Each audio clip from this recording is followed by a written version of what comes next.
Support is by far the most overpowered role in Overwatch 2, and I've been holding back from doing this video for a while now.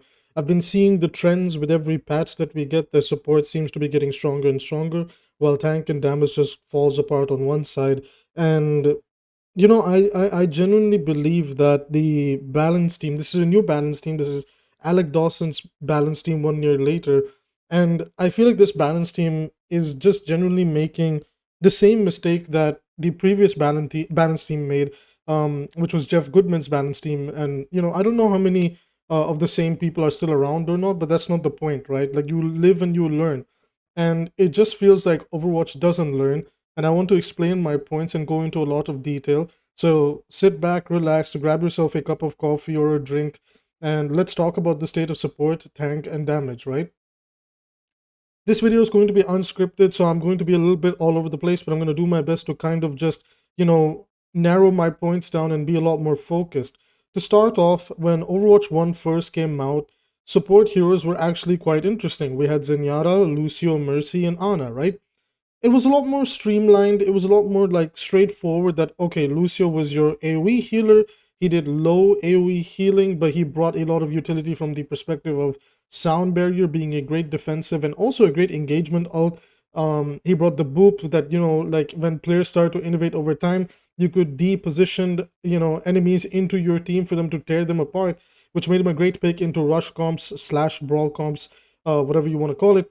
Zenyatta became the glass cannon support, right? Everybody called him a glass cannon because, well, he was the sniper support that kind of sat in the back, gave his flankers the orb, and he just chunked out damage down one choke, built up transcendence, and if the enemy used any aggressive ultimates like Dragon Blade, Graviton Surge, Tactical Visor, things like that, then your Zenyatta would be the one that pressed one button and shut that down. Now, on the other hand, we had characters like, Mercy.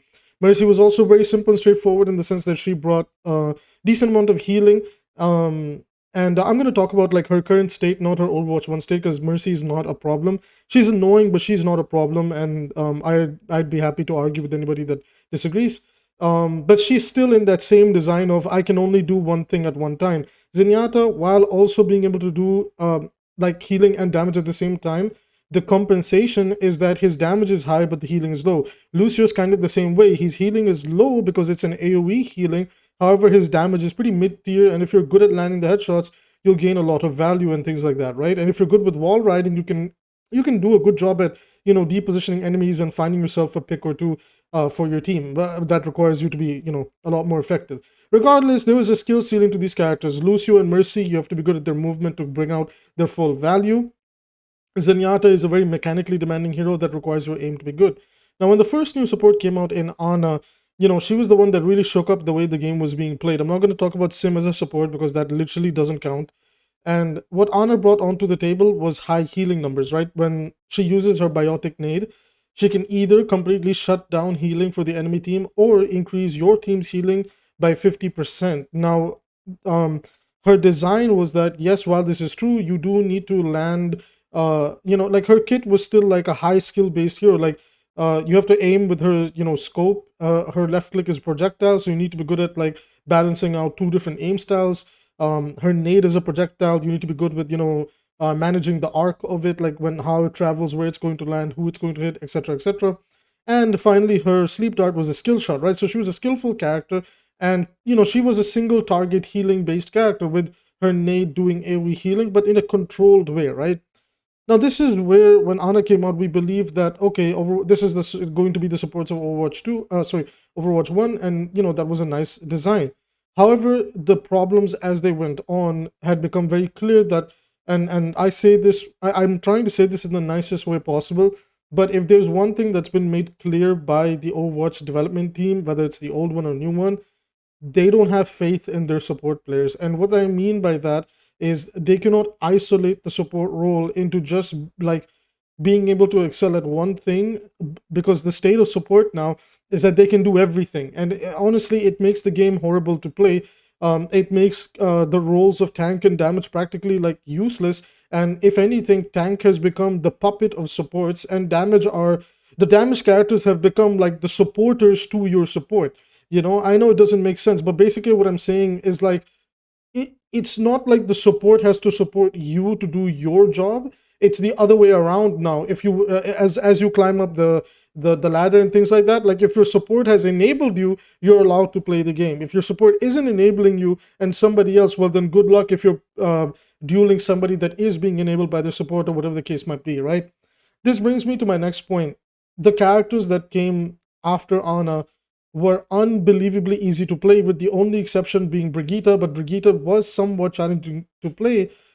She still brings a lot of value for what she can do. Now in Overwatch 2, I would say she's a lot more healthier, and I'm very happy with the state of her at the moment. I don't think Brigitte is a massive problem, and she's a lot easier to deal with now, simply because she just gets rolled on by like a fire mercy comp, she gets rolled on by rush comp. So there's ways to deal with Brigitte, but I'm going to leave Brig out of this discussion for now and talk about the states of characters like Baptiste, characters like Illari, 𝐒𝐒𝐈𝐀𝐋, Lifeweaver, Moira, right? A lot of these characters, if you look at their fundamental gameplay, they just kind of do it for you. Now, what do I mean by this is, like, for example, like Baptiste, like I said, like this is again the Overwatch development team just not having faith in their support players to be able to quote unquote do their job in an effective way, right? They're just kind of like, okay, we will give you all these tools to either stay alive, to out heal damage, to survive engagements, to be good at dueling, just anything you can think of, like increasing damage, shutting down damage, just all these points that I made, and there's so many more that I can think of and put down. The displacement, you know, booping people around or whatever the case might be, it's genuinely getting out of hand. And I say this, I love this game. I love all three roles. I play all of them equally, with a bit of a favor on the DPS side of things. But like support really does have it really good, and people have been saying this for a while now, that like support players, they have it the best. They can do damage, they can do extremely high healing, they can just do everything. And I feel like where do we draw the line? Because it's really getting out of hand. And for example, like back in the day, right, when you had Mercy, Lucio, Zen, and Ana was basically the only quote-unquote main healer. Main healer in the sense that she was the one that did the high healing, while Lucio, Zen, Mercy kind of like brought in utility to enable somebody, and they used their healing to just patch things up, right? But now we're in a state of the game, if we look at characters like Moira, Lifeweaver, 𝐒𝐒𝐋, Illari, Bap, and Brigitte, all of these characters, first of all, they're all new characters, and all of them do extremely high healing, right? So I narrowed down the vision to Lucio, Zen, and Mercy being like how support should be. And Ana is a good middle ground. I would say Ana is a good middle ground, but in 5v5, whether people want to accept it or not, and I'm an Ana main, so you know this is a harsh reality that I've come to realize as I've played the game. Ana is broken for a 5v5 setting, right? Her ability to do what she can do is really strong. Personally, one of the changes I'd love to see to her is, instead of anti just shutting down healing altogether, I would much prefer that anti reduces the amount of healing those targets receive. I think like the ability to just completely shut down healing is absurd in a 5v5 setting, given the lack of shields and things like that, and it brings too much value for Ana, and it makes her a lot more easier to play, right? And sure, you can make some like you could then also make an argument that you could slightly increase the damage on it. You could make the cooldown lower so it's a lot more frequent and things like that. But the problem with the game right now is that the healing is out of control. It is too high, and the sustain based abilities that keep characters alive, mix that with the healing that we do have in the game, makes this game basically like the current meta that we're in. It just feels like 𝐒𝐲 3.0, right? It just generally feels like 𝐒𝐲 3.0, and it's really annoying. For example, like Lifeweaver recently, like Lifeweaver has been getting buff after buff after buff after buff. His new Tree of Life literally gives squishy targets on the team the ability to have 300 HP at a time, right? I don't care if you have 300 HP slowly building up, or solid 300 HP. The fact that a squishy target can run around with 300 HP, we're literally back in a 𝐒𝐲 meta. Whenever a Lifeweaver puts a tree up, I accept the fact that we're not going to win that fight. Or if it's on my team, I accept the fact that we have won the fight. You know what I'm saying?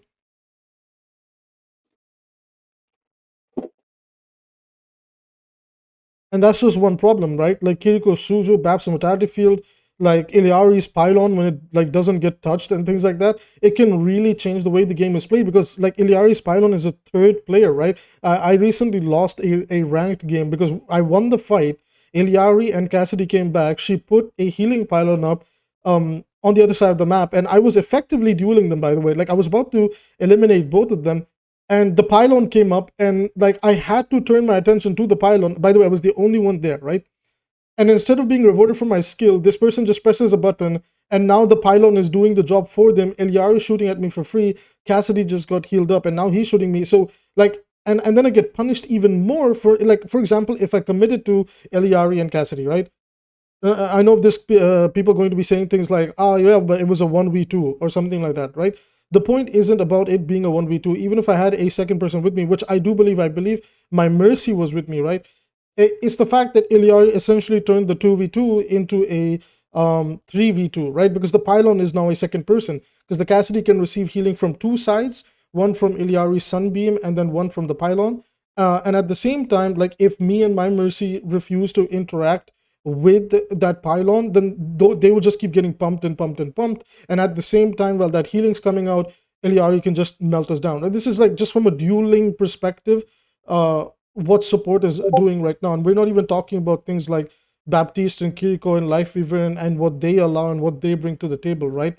I do think out of all the new heroes, I think Brigitte is in a much more, like, quote unquote healthier spot right now compared to a lot of the other newer characters that have kind of made it harder to play the game. But what this also means is that there's a lot of weight in the support role, and that's what makes them this, like, really good carry role right now, where they can do everything. Like, they can do high damage, they can do high healing, they can crowd control, they can soft crowd control, they can change the course of the fight, they can shut down ultimates. They have so much in their kit where the other roles start to feel unfun, because, for example, tank has just become like, okay, if my supports say I play the game, I play the game. If the enemy supports say no, you don't play the game, I don't play the game. It's not fun to play tank in that regard, right? That's why tank players have seen a drop of it. Damage players, well, they can't kill anything, right? There's been significant changes to damage roles where they've made sure to adjust some breakpoints or change the way some interactions work, be it through fall off or whatever, that have started to make some of these, like, DPS characters feel really inconsistent, right? And it's not good. Like, I understand why it was done, but you don't account for the fact that healing is still unbelievably high. And when you kind of leave it in the state that it is, we're just forced to play, like, really high damage characters. For example, in the current meta, Orisa has taken over because she just doesn't die, right? It's extremely painful to play any tank into her because they just can't duel her effectively. Zarya is probably the only one that can put up a fight, and D.Va, if you're smart, can also put up a decent fight because you can just farm her at close range for bombs and things like that, and, you know, make really aggressive plays. But that's not the point, right? The point is Orisa is like a nuclear deterrent to the rock paper scissors that the tank role was before, and it's all enabled by, for example, the support role. Like, you can play two main healers at a time. Again, main healer in the sense that they do high healing, and the Orisa just never dies. Now, obviously, you leave spawn with Orisa, you have Lucio and Zen on your team. That situation is completely different, right? But a majority of the support compositions that I'm seeing in high-ranked games, in low-ranked games, there is less stress being put on utility like it was before for supports. Now it's all about, well, can this character do high healing? Yes, okay. If so, I'm playing this character. 𝐒𝐿𝐼, Moira, 𝐿ifeweaver, 𝐒𝐿𝐼, Ana, right? Like, you don't even have to be good at dueling with these characters. If you can just have a good high healing uptime on the tank and on your DPS, eventually you will just run over the enemy because, well, at some point, they're going to run out of cooldowns and resources to deal with you, and you're going to be able to run over them, right? So the next problem then becomes, what is the solution for this problem, right? Like, I'm trying to really address a lot of things here because there's so much to talk about, but how do we address this problem, right? So how do we address this problem that, you know, the support role brings? Now, the problem the support role brings is, number one, that a lot of their ways to heal their team is very easy, right? The number one, for example, like, outside, kind of leaving this Ana bubble, like Ana, Lucio, Mercy, Zen bubble, I want to talk about BAP, 𝐒𝐿𝐼, 𝐒𝐿𝐼, 𝐿ifeweaver, Moira, and Brigitte, right? Brigitte just has to land a whip shot, a shield bash, or her primary to start her inspire, right? Brigitte is the only one in here that she has to play really carefully to really be able to get that inspire value, but once it comes online, it is really effective, right? But for the sake of this argument, like I said, like, Brigitte is like a weird one for me because I don't think she's a problem right now. There are other problems. BAP, 𝐒𝐿𝐼, 𝐒𝐿𝐼, 𝐿ifeweaver, Moira, these are more problematic characters that we need to address, right? Baptiste, when you want to heal your team, all you have to do is just look in their general direction and hold right click. And even if you don't land the direct hit with the healing grenade, the splash is more than enough. The splash damage is, the splash healing is more than enough to keep your squishies alive, the DPS and your other support. And you only need to worry about hitting your direct nades at your tank. And come on, that's really easy to do given the tank hitboxes, right? It's really not that challenging, and the AoE splash is massive as well. Going over to 𝐒𝐿𝐼, dude, you just have to press E on this character, and you can go DPS on the side and flank, and then retreat with your shift.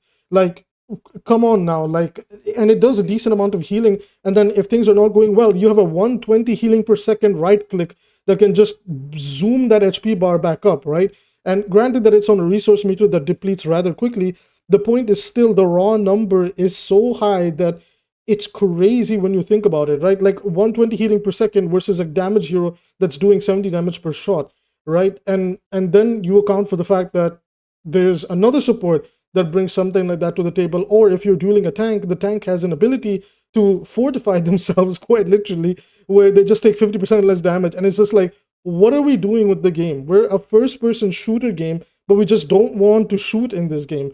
You know, and if you look at, again, sorry to kind of complete my point, Lifeweaver and Kiriko as well, all you have to do is just look in the general direction of a teammate, and in Kiriko's case, just press left click once and let the paper do all the work. In Lifeweaver, just have to hold left click and toss, hold left click and toss. And then even look at like something like the Tree of Life. It legitimately just pumps healing by itself, and it just tells you that, hey, you know, do your thing.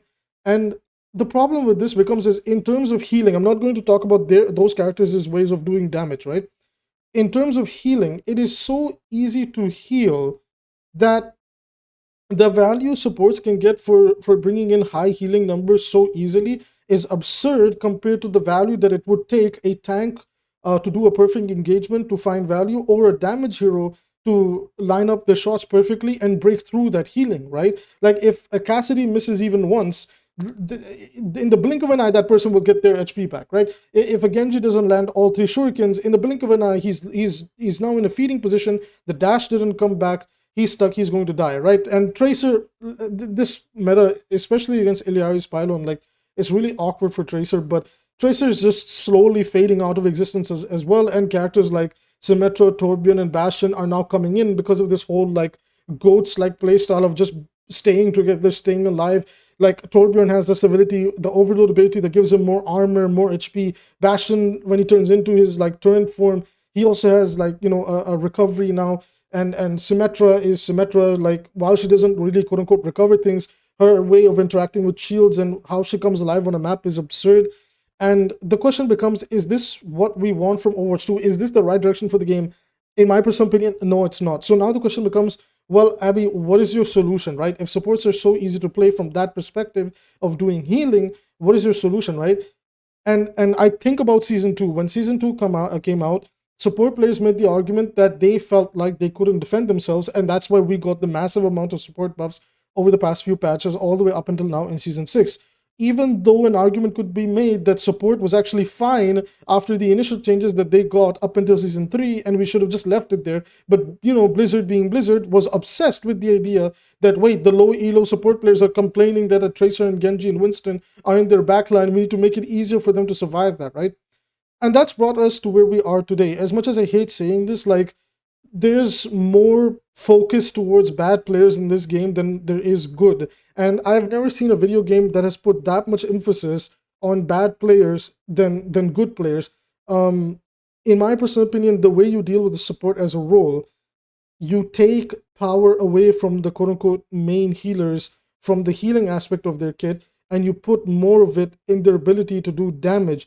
The biggest complaint was that support said that, well, in a 5v5 environment, I'm getting like jumped on a lot, I'm getting hurt a lot, blah, blah, blah, etc., right? Well, that is fine. Okay, nobody likes being the first target in a team fight, but now with the value that supports do bring, well, of course everybody's going to prioritize you in the beginning of a team fight, right? Because of everything that you bring to the table in terms of utility, damage, healing, etc., etc. So what I think is, for characters like Baptiste, 𝐒𝐿𝐼 is like okay, because her situation's really weird. She would need a bit of a power shift away from the pylon and more in her right click, since you do have to aim that thing. Kiriko and Lifeweaver is that I would like to see the healing numbers get a little bit more reduced, and in turn, you give them more damage numbers, right? And that encourages more like playmaking, and then the support players that are playing that role, well, now they feel like they can contribute in a more shooty way in a first person shooter game, right? Like, we cannot go back to the GOATs era. I cannot stress this enough, guys. We've watched this game die once for GOATs, then we got roll lock and things felt good, and then we went into GOATs number 2, which was double shield, of this group of just staying together, staying alive, nothing dies, etc., etc. And now we're at it again. How did we reach this point again? Part 3 of this style of gameplay that, well, nothing dies or everything dies because, well, one side just blew up because they didn't have the cooldowns to deal with everything, right? And that then brings the question that, well, if you lower the healing on the support side of things, what are tanks going to do? They're not going to be able to survive the damage in this game, right? Okay, here's my counter argument, right? Tank is called tank for a reason. We can put strength in their kit in order to be able to tank and soak up damage. I don't understand, like whenever I play tank, right? I've actually come to this conclusion, with the exception of Orisa right now, right? Tank relies so much more on support in order to be able to tank damage than it does on just their own ability sets, right? Like, if you waste your resources on D.Va really quickly, you get demeched instantly, right? If you do a bad bubble placement with Winston, you're basically dead, right? Unless your support makes up for the mistakes that you made, right? So what I would like to see, and I'm not saying that my solution is perfect, but it would at least be a shift in the direction of the game, and it would bring some sort of a fresh perspective that, okay, let's try how this feels, let's see where it goes, right? Because right now the game doesn't feel good. There is no agency in tank or DPS. You are the puppet and the slaves of your supports, and if they decide that you are enabled to do something, you get to play the game and you can win. Even if I lock Bastion in this weird Orisa meta we've got going on, well, if my supports are not pumping healing into me and things like that, and they want to do their own thing, and the enemy Bastion just melts me in that much time, and I don't get Suzu'd or pocketed by the Mercy, or I don't get helped by the Kiriko, Baptiste is there too for the Immortality Field, we just lose that Orisa Bastion mirror, right? Like, if we don't have that support doing that thing, we just lose that mirror, because it's like, oh, our job is easy. It's just look in the general direction and hold left click with Orisa and Bastion. Really fun and riveting gameplay, am I right? Now, the support's job is to actually react and ensure that we can win that duel, right? And if they don't want to do that, we just lose.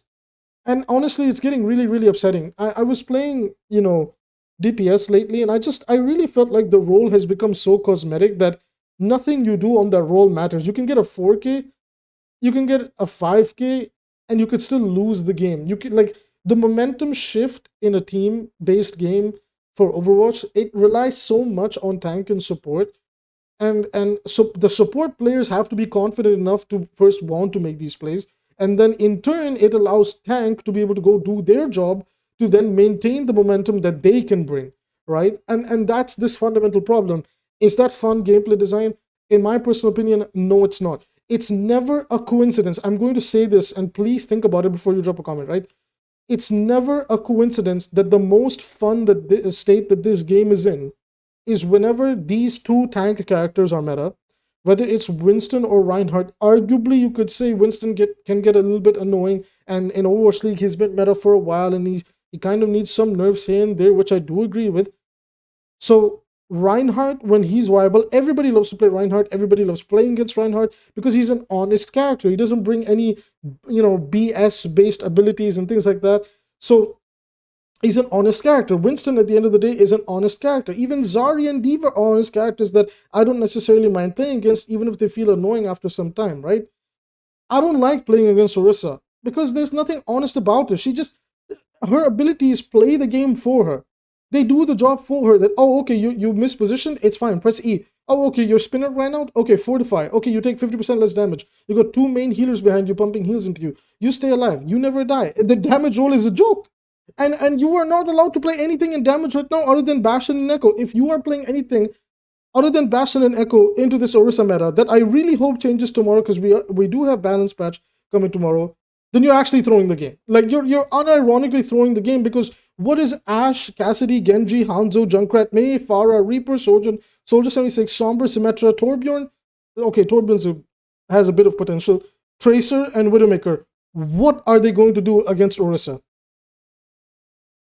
And then the stuff that an Orisa-based comp brings with it, with the Baptiste behind her, with another main healer behind her, and there's a Bastion on her team, there's a Torb with her, and this weird mix of really cheesy characters taking over the game. This is not good for the game. This is not fun for the game. We should be rewarding people for being good at the game. I just really want to go back into a meta where the tank picks that are the best are Winston and Reinhardt. The damage picks that are the best are Genji and Tracer, because every time Genji and Tracer is viable, the game is in a good spot. And the second Genji begins to get guttered, the second Tracer begins to phase out. Tracer has been around for 99% of this game's lifespan, so I'm going to use Genji here. Anytime Genji begins to become irrelevant to the point where only like the most picture perfect players can play him to the most suboptimal performance, right? Of still relying on Nanoblade. And I still can't believe that the lead hero design, the new guy, the new lead of the balance team, Alec Dawson, he had the audacity to say they don't know where Genji's power comes from, even though this community has been screaming for Nanoblade nerfs and to let him have power in his shurikens. But I guess we just don't know where his power comes from. Anyways, that's besides the point. Genji and Tracer should be the mainstays for the damage role. Okay, they represent the high skill ceiling for that point. In tank, it should be a good balance between Reinhardt and Winston being viable, with Wrecking Ball being a close second as an alternative for Winston, and support, the outline base should always be, what are we looking at? For support, we should be looking at Ana, Mercy, Lucio, and Zen. The new characters bring a lot to the table, and what they offer in terms of gameplay design and gameplay mechanics is not fun for the game. It discourages grinding the game. It discourages getting better at the game. If I look at a player right now and they're trying to get good at Overwatch, right? I would tell them, why are you playing Lucio and Zen when you can play Baptiste or Kiriko or Brigitte or Iliari, who can do what these characters do in their own unique way? And currently, in this situational moment of what is meta on ladder and what is popular on ladder, they just do that job much better, right? Why put in the skill and effort to learn Lucio Zen when you can just play characters that do the same job but much easier and with much more like strong gameplay changing abilities that can win you the game or win you team fights with their interactions? Like, oh, they're barraging, okay, I Suzu'd, we live, we kill the Pharah, we just go in, right? Or oh, they're using some ultimate, or they're about to make a push, well, we use a Mortality Field, we just can't die, and that gives us more than enough time to shift the course of the fight. I feel like a broken record. I'm really sorry, this video has dragged out for a while now, but I really want to just address this. And I'm really, tomorrow is my birthday. We might have a birthday stream, so for the 2-3 people that might watch this video, please drop by, it'd be really nice. But the main reason I made this video is I just want to get my statement out there that, you know, I might not have the best solutions in terms of balance, but what I do understand is that every single time support takes over the game, double shield or goats meta, and now the current like Orisa meta that we're in, at least in like, unless you don't play it because you just can't be bothered, right? Supports are the catalysts for these metas, right? Like double shield could only be double shield behind the back of Baptiste, right? And sometimes Zen and some variation with Ana and Brigitte, right? And goats, it was a thing because of 3 supports, right? And now we're in this meta where Orisa has taken over the game, and you know, majority of the player base is playing double main healer, so you're just having extremely high healing output, right? It's just not good for the game. We need to buff some of the dive DPS. We need to bring power back to characters like Genji, to characters like Tracer. If we're going to keep support in the state that it is, we need to buff dive in general. Because if we don't buff dive in general, we will forever be in this horrendous like goats-like gameplay that nobody enjoys, and Overwatch 2 will die again. And I say this with the highest form of love I have for this game. I've been playing it for 6 to 7 years now, and I cannot watch it make the same mistake. Please, please, please, please figure out the support problem, figure out the healing problem. Otherwise, like, this game will just die. It will be the most mid game to ever exist, that its highs are high, its lows are extremely low, and it could never come out of its bubble of the developers having faith in support players to become better at the game, and playing the game the way it's meant to be played as a shooter, the same way tank and DPS players are, right? That's kind of what I want to see. I have a lot of points in my head, but this video has dragged on for way too much now. I'm sorry if I took up your time and you felt that this was just, lots of gibberish and nothing substantial. Although, if it did open your mind into a different thought process, feel free to discuss with me down below. I just don't like the state of the game, and I think Overwatch 2 should always be defined by the high skill heroes being good, and even if they pub stomp lower elo lobbies, it doesn't matter because lower elo lobbies are a pub stomp anyway, regardless of who you pick. So we have to pick our poison now, and in my personal opinion, we need to make Genji and Tracer the meta for DPS comps, for DPS heroes. On tank, Winston and Reinhardt should be given an extreme priority. And by that design, Zarya and D.Va will always be healthy. Doomfist will always be a good pick for those people that can play him. Junker Queen will have her moments here and there.